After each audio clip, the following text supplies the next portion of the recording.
त्रेता युग में एक कहावत थी, प्राण जाएं पर बचन न जाएं। रघुकुल रीत सदा चली आई, प्राण जाएं पर बचन न जाएं। राजपूतों ने अगर वचन दिया तो मरते दम तक निभाया, इसके उदाहरण भरे हुए हैं। लेकिन अब क्षत्रियों को लेकर राजनीति गरमा रही है। क्षत्रियों के खिलाफ आपत्तिजनक टिप्पणी करने का सिलसिला अब देश के सर्वोच्च सदन राज्यसभा में चल पड़ा है। समाजवादी पार्टी के राज्यसभा सांसद रामजी लाल सुमन ने ऐसी टिप्पणी क्षत्रिय समाज पर की है, जिसको लेकर पूरे देश के अंदर क्षत्रिय समाज में उबाल आ गया। हमारे साथ दिल्ली में क्षत्रिय समाज के कई लोग हैं, जानते हैं कि अब क्षत्रिय समाज के खिलाफ की गई इस टिप्पणी पर उनके क्या विचार हैं। सबसे पहले दिल्ली में जो क्षत्रिय समाज के अध्यक्ष हैं उनसे पूछते हैं कि इस टिप्पणी से उनके ऊपर क्या आहत हुआ है और उनकी रणनीति क्या होगी।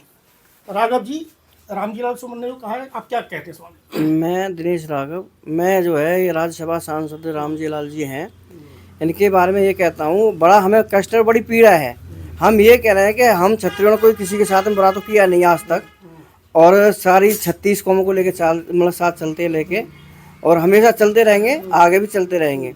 लेकिन इन्होंने जो राणा सांगा के बारे में, जो महान राजा रहे उनके बारे में, राणा सांगा के बारे में जो इन्होंने कहा है, बहुत ही गलत करा है, बहुत ही अपमानजनक बात करी है इन्होंने। जिस राणा सांगा ने अपने शरीर पर 80 घाव लिए, हाथ कट गए, आंखें हो गई बेकार, इनको पता तो है नहीं इतिहास के बारे में। पहले इतिहास पढ़े, उसके बारे में बात करनी चाहिए। बिना कुछ जाने पूछे इन्होंने सारी बातें उल्टी सीधी करी हैं। तो हमारा सारा क्षत्रिय समाज बहुत आहत है और बहुत ही कष्टदायक है।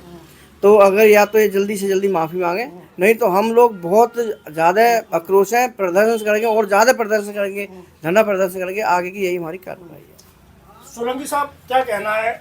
राजस्थान की पृष्ठभूमि से आते हो आप, ये अपमानजनक जो बातें कही गई हैं, क्या कहना है? बहुत ही गलत टिप्पणी करी है उन्होंने कि ऐसा उनको बोलना, उनका जो पद है, उसके उनकी गरिमा है, उनके हिसाब से उनको शोभा नहीं देता। बिल्कुल। अब क्या रणनीति है? अब उनसे आप क्या अभी चाहते हैं? या तो वो माफ़ी मांगे, नहीं तो बड़ा धरना प्रदर्शन होगा, आंदोलन होगा। के माध्यम से मैं बताना चाहूँगा, सबसे पहले तो ये जो इनका रामजी लाल का जो है वक्तव्य है, वो राजनीति से प्रेरित है, पूर्णतः राजनीति से प्रेरित है और पूर्व नियोजित है सपा पार्टी का। ये उनका पीडीए का जो फॉर्मूला चल रहा है, उसके माध्यम से इन्होंने ये बात रखी है। उसके बाद भी अगर इनकी गलती हुई होती तो हम माफ़ कर देते, लेकिन ये जानबूझ के करी हुई शरारत है इनकी। इन्होंने बाद में कहा कि मैं मरते दम तक माफ़ी नहीं मांगूंगा, तो ये इन्होंने जानबूझ के करा है। अगर इन्होंने जब वो आप उनका चैनल देखेंगे जो राज्यसभा है, तो उसमें जो बात कही है भाई साहब, उस बात को आप देखिए उन्होंने प्रस्तुत किस तरीके से करा है। अगर आपने कहा, मान लो आप बाबा बाबर नामा के आधार पर कह रहे हैं, तो बाबर के अनुसार थोड़ी देश चल रहा है। बाबर लुटेरे के कहने पे आप जो बताओगे, मान लीजिए आपने कहा भी था, तो आप अपने बाप को भी ऐसे ही नाम लेके बोलते हैं क्या? अगर आप इतने योग्य हैं, शिक्षित हैं, उसके बाद भी अपने बाप को भी तू करके और लाया था। अगर कोई कहेगा कि क्या कि मेरे बाप ने मुझे पैदा करा था, अब बाप जो पिता होता है उसकी तो गरिमा होती है ना। पिता तो आपके पिता से ही बड़े होंगे वो, कम से कम ये गरिमा तो रखते। बोलने की तहजीब आपको नहीं पता, आपको राज्यसभा भेज दिया सपा पार्टी ने, समाजवादी पार्टी ने इतने जाहिल व्यक्ति को राज्यसभा भेजा हुआ है। उसके बाद में उनके राष्ट्रीय अध्यक्ष अखिलेश यादव जी, वो उनको डिफेंड कर रहे हैं कि जी उन्होंने कह दिया, और उनकी ये सोची सब्जी साजिश है। इसको राजपूत बनाम दलित देने की कोशिश की गई थी, लेकिन दलित समाज भी जानता है कि इन्होंने मायावती जी के साथ सिलेंडर में बांध दिया था। जब राजपूत विधायक था तब बच के आए थे वहाँ से। हमारी बहन मायावती जी ने भी ये कह दिया है कि भाई साहब ये समझ लेना, ये गुंडे हैं सफाई। और अब सत्यवान जी, रणनीति क्या होगी? ये रामजी लाल सुमन अच्छी तरह जानते हैं, भारत के इतिहास को भी जानते हैं कि विदेशी आक्रांता, लुटेरे, आतताई जितने आए बॉर्डर से, उनको रोकने वाला कौन था? राजपूत ही था, कोई कौम नहीं थी। और दुनिया के अंदर मिसाल भारत की ऐसी है, आदमी तो छोड़िए, 16 हजार रानियों ने अपने आप को आग के अंदर अर्पित कर दिया, राख के ढेर में बदल दिया उन्होंने। ये उदाहरण दुनिया में कहीं नहीं मिलेगा, ये राजपूतों के अंदर ही है, जौहर का। और जितने संघर्ष यहाँ हुए आतताइयों के साथ, बाहर जितने आए बाहर से, उनके साथ राजपूत ही था लड़ने के लिए।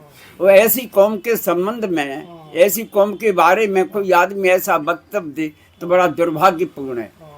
तो अब उन्होंने कह तो दिया, इसका समाधान यही है कि या तो ये कहेंगे भाई गलती से शब्द निकल गए, मैं माफ़ी चाहता हूँ, आगे ऐसा नहीं होगा, तो ठीक है, सारा देश शांत हो जाएगा, समाज भी शांत हो जाएगा। और यदि माफी लेकिन अगर वो नहीं मांगी तो जैसा आंदोलन चल रहा है चलेगा, और मुझे पूरा विश्वास है कि भयंकर रूप धारण करेगा। देखिए क्या होता है। क्या है, हमारा तो कहना यही है, अगर रामली लाल जी मुझे मिल गए तो सबसे पहले उनका स्वागत करेंगे तरीके से।